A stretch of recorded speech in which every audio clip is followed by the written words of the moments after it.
Wait for me. Okay. So if you got the book, we should be on chapter 4, going on chapter 5. Um, but we'll recap chapter 4. And I think we've just gotten in. So chapter 5 gets you into part 2. Um,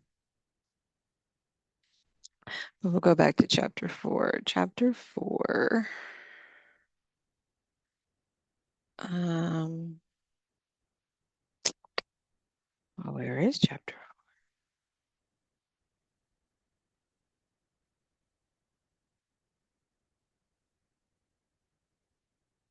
Um, I gotta find it. Part 2, chapter 4. Oh, here it is. Okay, so chapter 4 talks about the prescription, the first prescription. So we get into the second section of this book, and the second section is the 7 steps that she took to get um, out of financial debt. So the first one is set goals that speak to your heart. So one thing that she mentioned in here is like every January, people set like goals or they'll set like um, New Year's resolutions and stuff like that. So you don't want to like resolve anything because a resolution is to resolve a thing, is to kind of like um, resolution is to be like, it's to resolve it, I want to say. And that's just what I've come up with, but I can look up the definition so we can get like a better understanding of what a resolution is. Um, so when you resolve a thing, you it's like you're kind of you're solving the problem. Um,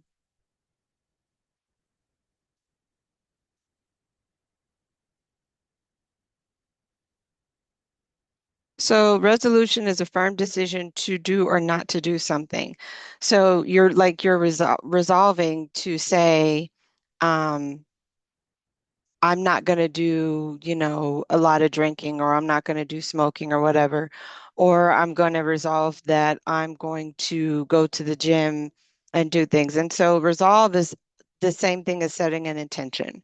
And so one thing that we learn is setting an intention is more, um, it's more intentional for you to, to do, rather than you making a resolution, rather than you resolving um, to, to do a thing. It's like you are setting the intention to do it. So, every year she said that she would set her intentions, and, um,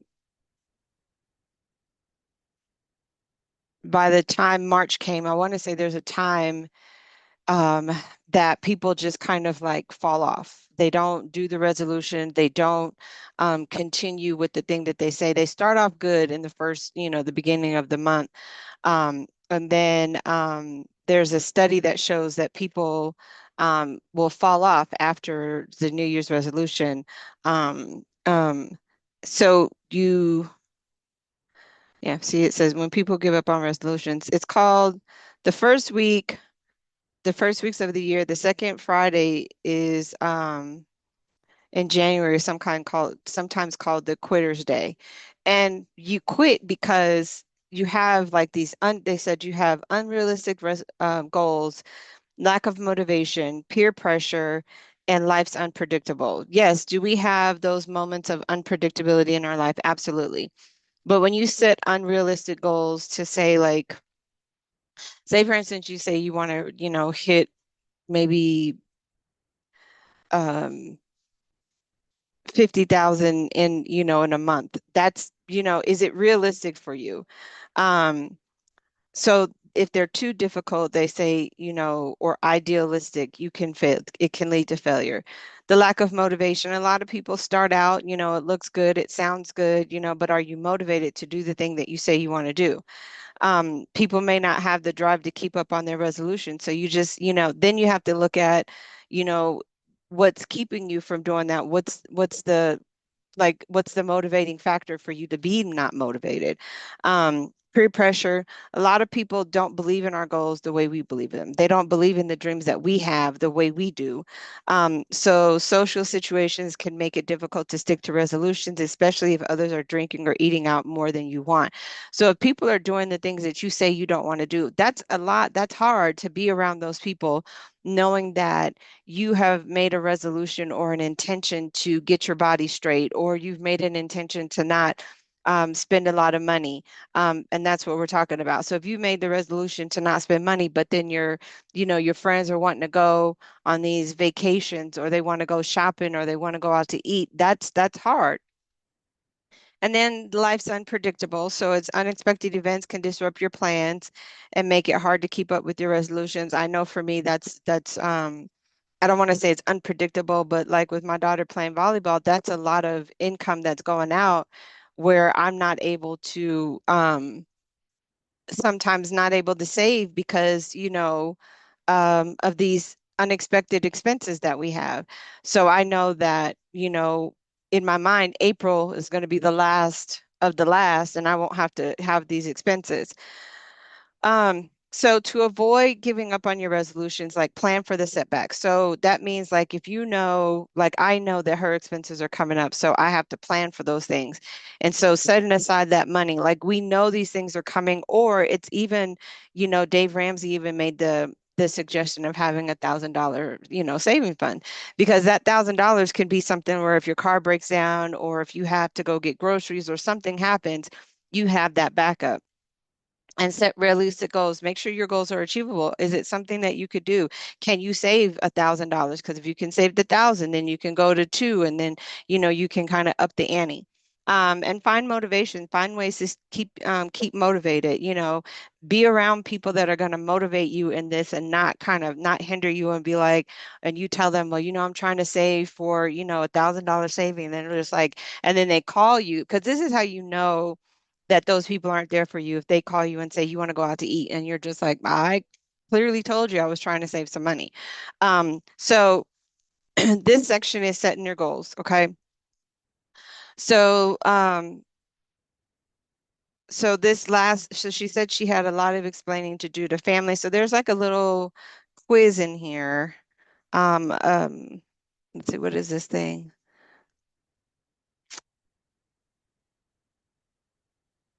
A multiple choice quiz that will help you determine if your goal setting procedures do you to failure or destiny you for success. And so you said pick one in a complete sentence. So that's on page 95 of the book. If you just do that, then it'll let you know if that's something that you're willing to do.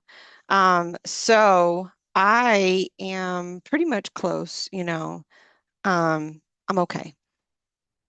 Um, so the query is, what's your burning desire? So the first question in this first part of the prescription is, when you setting your goals that speak to your heart, what's the desire? So it says a critical part of successful financial program is having a goal or an objective that motivates you and energizes you. I highlighted it's not enough just to say, I want to be debt free or I want to save money.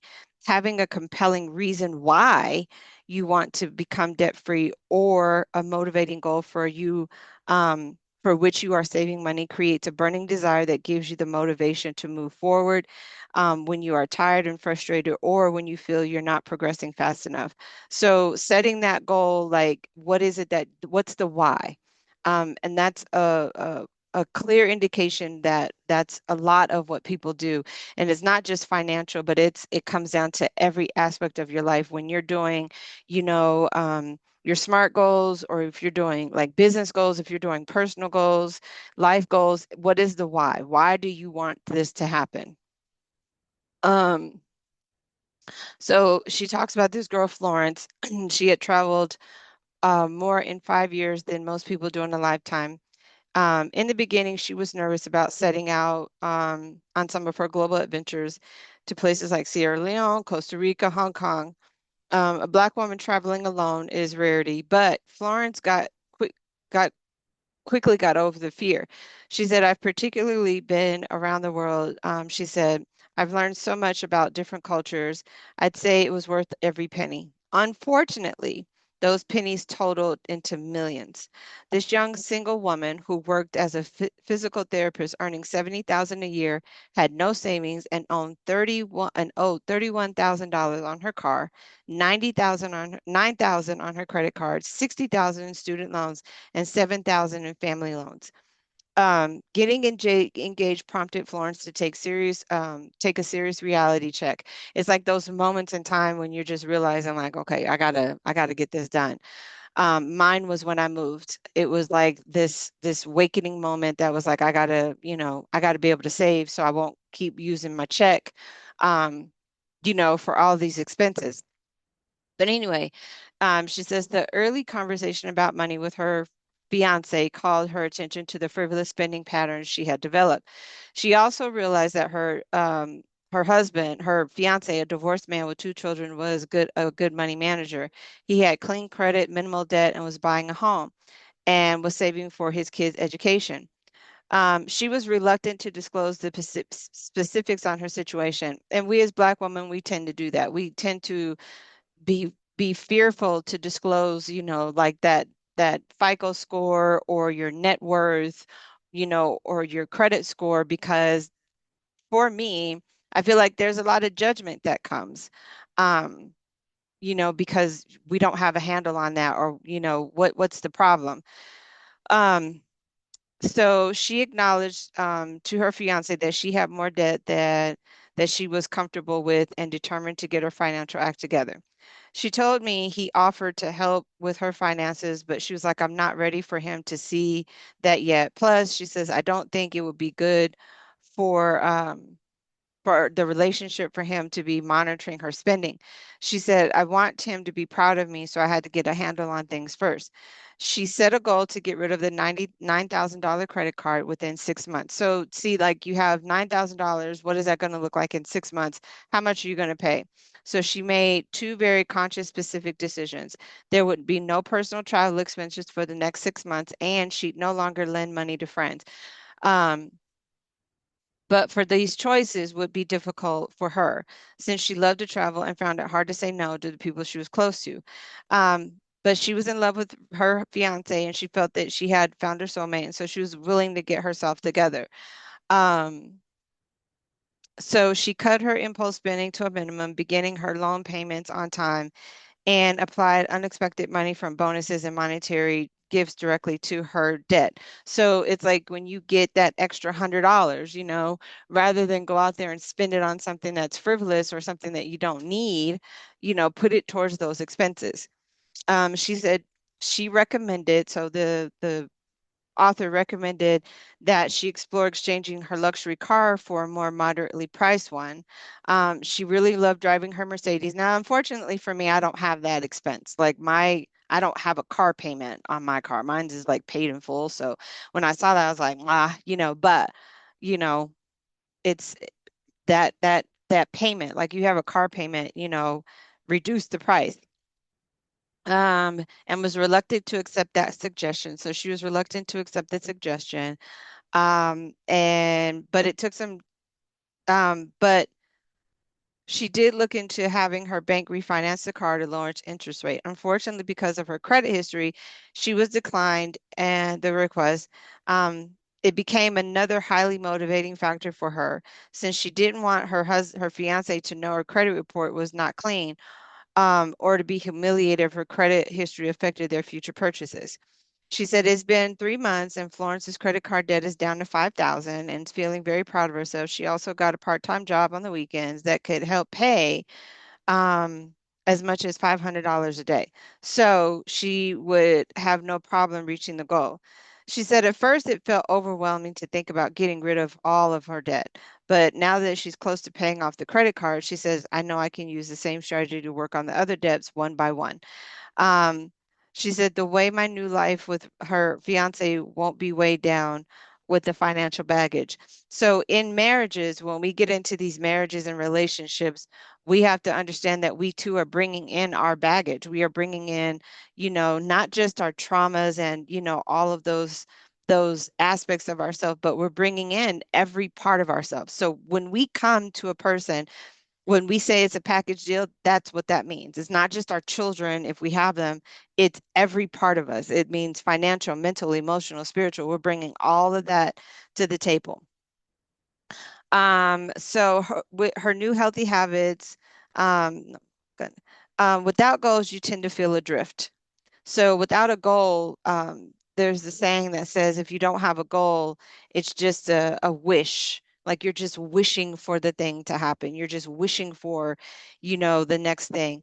So it says moving through life unmotivated and without a purpose. What's the purpose of you doing the thing that you're doing? What's the purpose of us reading this book is so that we can get our money straight, so that we can walk in financial freedom and we can be able to teach others how to do the same. Um, she says, because you are reading this book, you obviously have a desire to gain financial control and get your money straight. And naturally, most people want to become debt free. That's certainly what I wanted for many years. I was clearly motivated because of how stressful and painful it is carrying her debt for so long. But simply wanting to get rid of debt didn't keep her disciplined as it needed to be. She said after paying off the 40,000 of the 50,000 worth of debt accumulated during her marriage, she found the last 10,000 difficult to get rid of. She said until I started thinking about writing this book and became determined to be debt free long before its publication, she said I didn't have enough motivation to make it happen. Only after finding that particular burning desire to determining the reason why I needed to be debt free, was I able to make the goal a reality. So she talks about this teacher, Christine, 32, high school teacher. She loved to work. Nothing was more gratifying than imparting knowledge to young people and encouraging their dreams. Um, because her salary afforded her comfortable lifestyle, she said this girl never had been concerned about her finances or debt. She was current on all of her bills and never felt the need to balance her checkbook. That's another thing. I know we don't write checks anymore, but it's like when you make a credit card purchase, balance your checkbook. If you are making a ATM withdrawal, that those fees start to add up. She said she had no emergency saving fund, but wasn't concerned because she had good credit and plenty of it. So she said in her head, she estimated that she owed 13,000 in her credit card debt, not too excessive. So she felt considering that her net income average was about 3,000 per month. But she got a shock of her life when she applied for a debt consolidation loan and was turned down. Her debts actually had grown from 13 to 22,000 in just 3 years. How could this have happened? And looking back on her behavior, she realized she had used her credit cards for eating out, gas, travel, books, electronics, therapy, 3 months living expenses while she was between jobs. And so that added up. Like many others, she had grown accustomed to living a lifestyle beyond her means.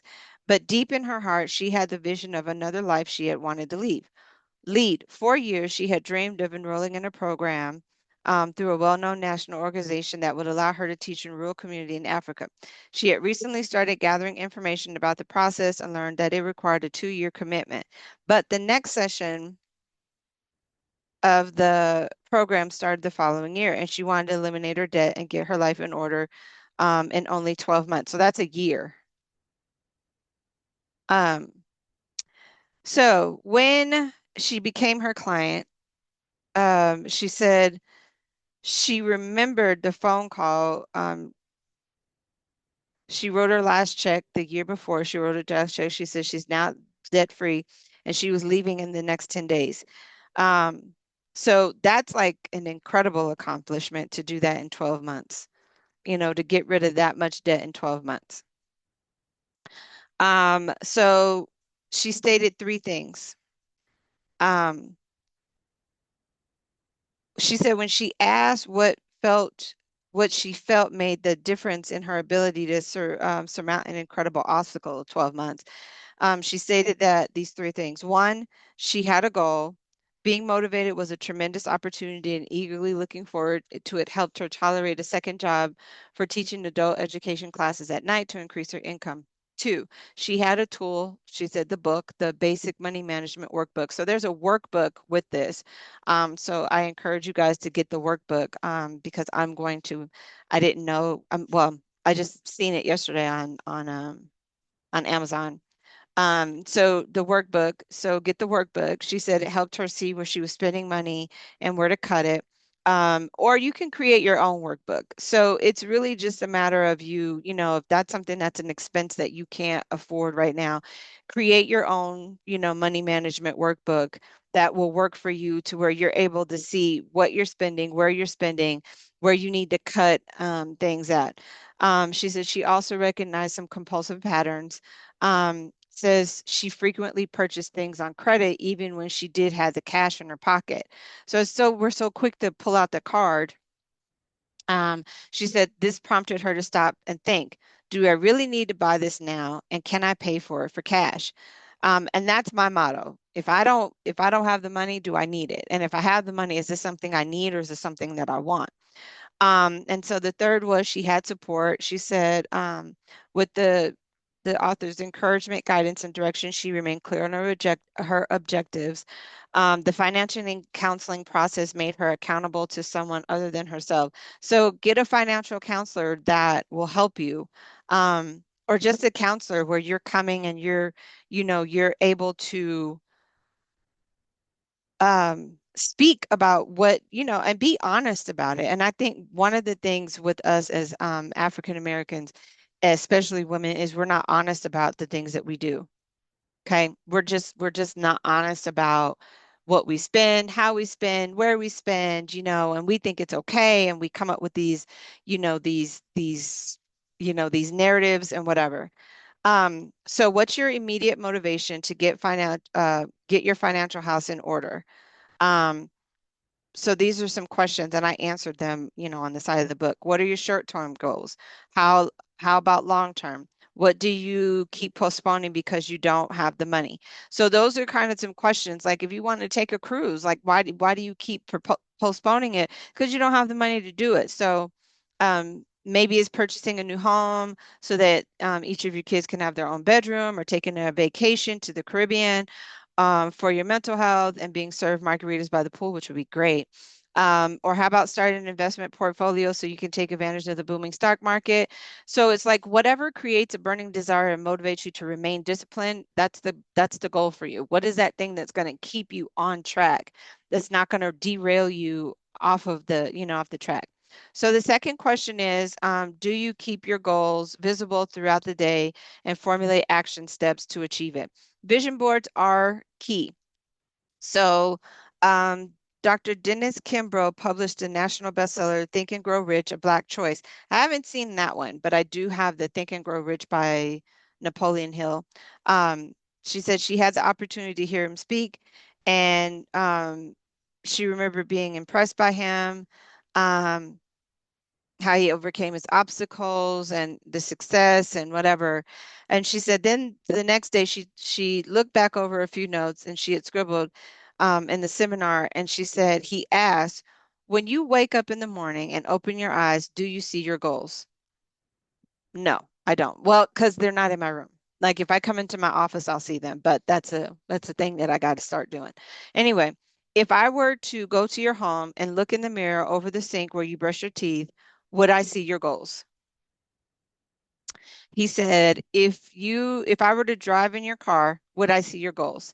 If I were to sit behind the desk where you spend 8 to 10 hours of the day, would I see your goals? Second, he said, if you've achieved your goals, yet if you haven't achieved your goals yet, it's probably because they aren't clearly defined and visible. So that struck me as well as it struck her. So we all need to clarify our goals and make them visible for um, consistent reinforcement. She said, following the seminar, she took a large poster board and created a goal worksheet that described in detail at the end of the chapter, that she'll describe in detail at the end of the chapter. Did I get to that? Anyway, um, after completing the chart, she said she placed it in her bedroom wall. Where was the first thing she would see in the morning? Over the next couple of days, she said she became increasingly goal-driven and started taking action steps. So that scripture that says faith without works is dead. It's one thing for us to believe a thing, but it's another thing for us to take action steps. So if you're not taking the action steps or if you're not moving, it's like it's for naught. So she made some phone calls and was amazed how quickly things started to happen in her business. She said by day 3, phone calls were coming in with opportunities that weren't even directly related to the calls she had made, but were nonetheless, she said she wanted to grow a business. One of the incoming calls resulted in her first national appearance on television show. Um, by getting clear on her goals, putting them in writing. That's why I tell you guys, write the vision, make it plain, that when you see it, you'll be able to run with it. That's pretty much what that scripture is telling you. She said she had demonstrated to the universe that she was ready for some things to happen, and the universe responded appropriately. I was watching something on Pinterest, and it said the universe is always listening, ever listening to everything that we are saying. So when the scripture tells us to call upon you, call upon me and I'll answer, we got to think of God and universe as one and the same. I don't know how people correlate it, but when you're talking to God and you're asking God for certain things, he's going to deliver that thing. Whether it's a good thing or a bad thing, the universe is always listening. It's always responding to the circadian rhythm of your heartbeat and the things that you're desiring. Having a clear vision of what you want is critical, but it's not the end all solution to making your dreams come true. So she had a client who is great at defining and describing her goals, so good she could teach a class on it. So she said, when she desires right now is a new home for herself and her 3 children. She says, I know exactly what I want. She said, it's in writing, and I even have a sacred space in my bedroom where I pray, meditate, and have a picture posted of my ideal house.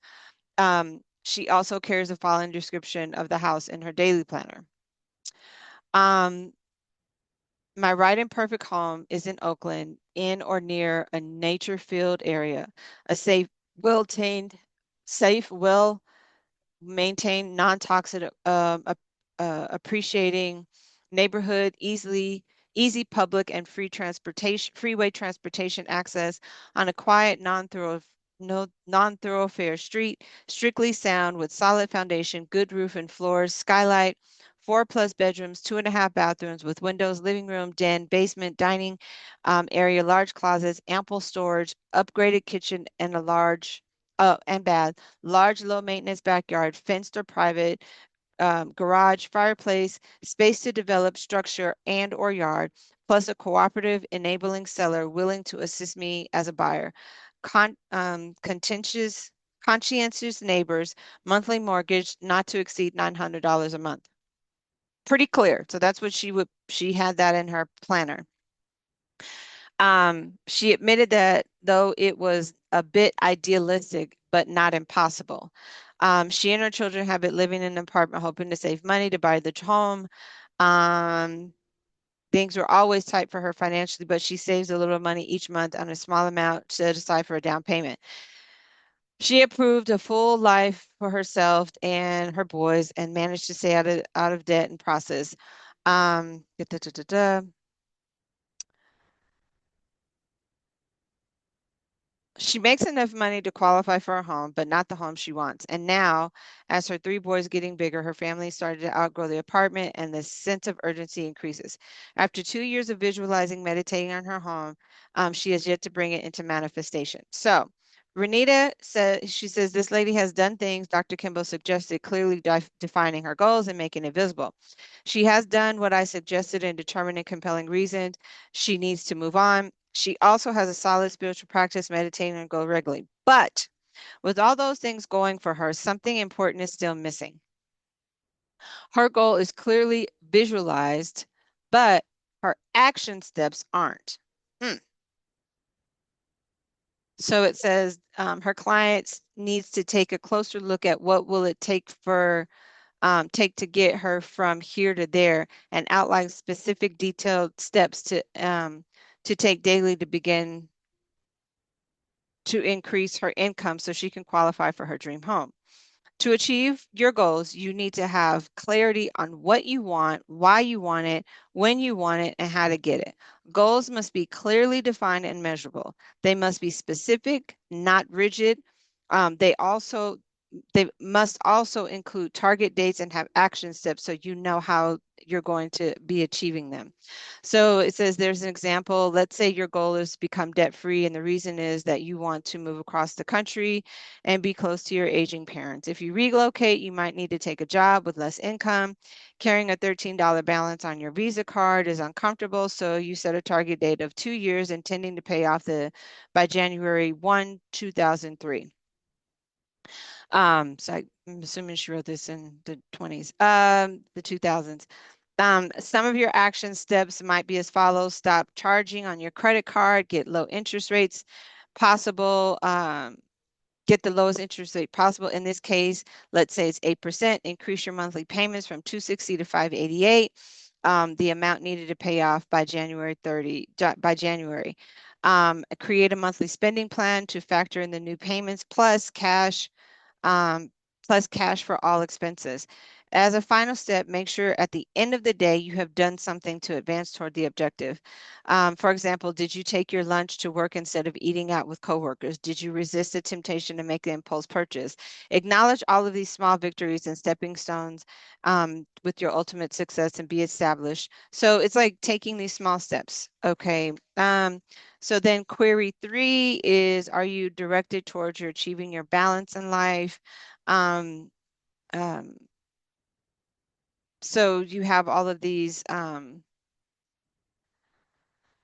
you need to set personal goals in the following areas: financial, emotional, spiritual, intellectual, physical. When you're thinking about professional goals: position, income, benefits, education, location. Query 4 is, have you established the appropriate benchmarks to judge your progress?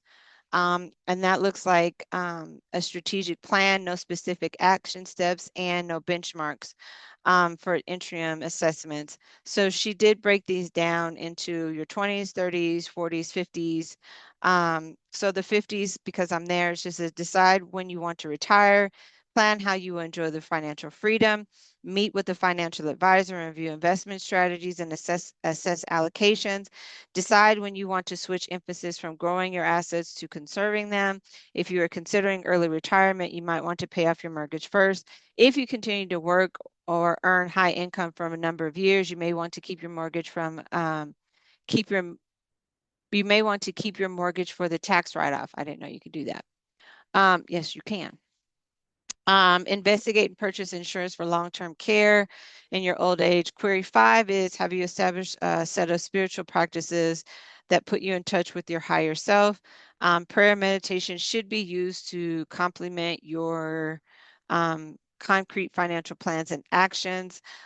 She said the practice of prayer and meditation focuses the mind, eliminates distractions, and creates a sense of calmness and peace.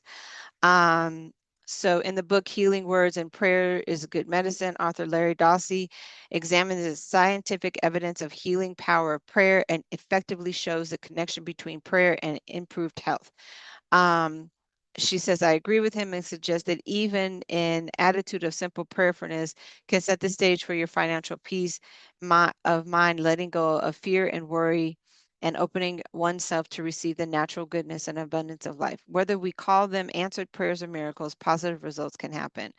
Um, she said there's an example while on disability in the process of a divorce and foreclosure. She said she sat on the floor in a transition apartment with a list of unpaid bills and no anticipated income to pay.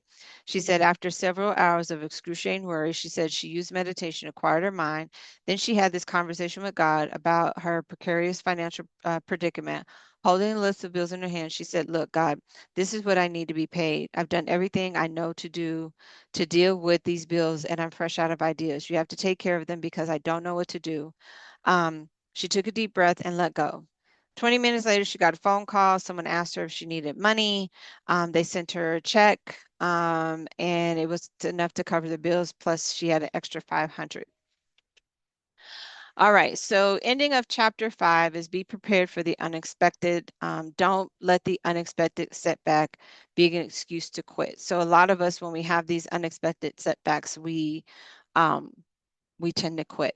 So the exercises come into play, and they're a lot. So I'm just going to read through the book first, and then I'm going to do the exercises because the exercises are like very lengthy. And I don't want to say I don't have the time. I just don't have I will say I don't put in the time to do them. But I was like, I'll just do them, when I'm done reading the book. So the first exercise in chapter 4 is brainstorm your desires. To set established goals and motivating reasons, let's brainstorm. Think about what makes you happy and lifts your spirit. Think about what brings you joy and satisfies your soul. What are your needs in life? What are your wants? Start with your body, begin at the top of your head, and work your way down. Um, it would be a new hairstyle, glasses, dental work. What's about your brain? Is it need of stimulation? Read more books. Continue to work on the rest of your body, then move out your environment. What would make you changes in your living space? Going from room to room, consider your family. What would you do regarding your family that would bring you joy and satisfaction? Spend a few minutes focusing on areas like your transportation, your job, friends, and community. And she says, keep this list handy and add to it when things come to mind that you have done that have gone undone for a while. Look for things to like stir you up. Exercise 2 is creating the worksheet. So this is the personal worksheet that she was talking about at the end of the chapter. So that's on page 112. And if you just do your own, creating your own goal worksheet. So start going back over your list at list I marked over and separating the personal items from your professional ones. Then on a separate sheet of paper with the heading personal goals, create 5 columns using the following categories to sort your goals: financial, emotional, spiritual, intellectual, and physical. Some of these may overlap, um, but pick the one that feels the most appropriate to you. Next, separate each item within the category. Most important would be nice. Last, prioritize each item in each columns. What's most important in your quality of life right now? What would it look like to accomplish first? For example, my early categories were this. So she had personal goals, financial. A was most important was to cover basic necessities such as food, shelter, and clothing, meet monthly spending plan, eliminate financial crisis. B, which was important, pay bills on a timely manner, become financially stable, obtain wants such as a massage each month. C, what it was it would be nice to take a trip, pay off debt, and gain financial independence. So she says, independence. Use this example to sort out each item in your brainstorming. You want to complete the exercises, so you might consider the following: position, income, education, benefits, and location, like if you're going to professional. Um, so for example, keynote clients, seminars, things like that. And then we go to, have you covered all areas that make up your complete self? Do you feel balanced? Are your goals clearly defined? Refer back to each of your goals and estimate the date you would like to accomplish each one. Don't be afraid to commit it to writing target dates that are just a target, a target to shoot for. You should be serious and realistic when you set them, but know that goals are but know that like goals, they're specific yet flexible. Um, and so establish action steps that are crucial to achieving your goals. So the category that she has is, sorry, income. The goal is to increase income by 20%. So the action steps are assess current qualifications and skill level, determine the areas of interest. So she goes into that list on page 113. 114 is to make your goals visible. That means getting a vision board. And then exercise 4 is create an altar of abundance. And that's it for chapter 4. So like I said, I'm pretty much already ahead of the game by doing some of these exercises, but chapter 5 is the second of the 7 is balance your checkbook and know your net worth. So one thing that I've always taught my kids is know where your money's going. So that's in chapter 5, and we'll talk about that on Sunday. So with that being said, we are finished.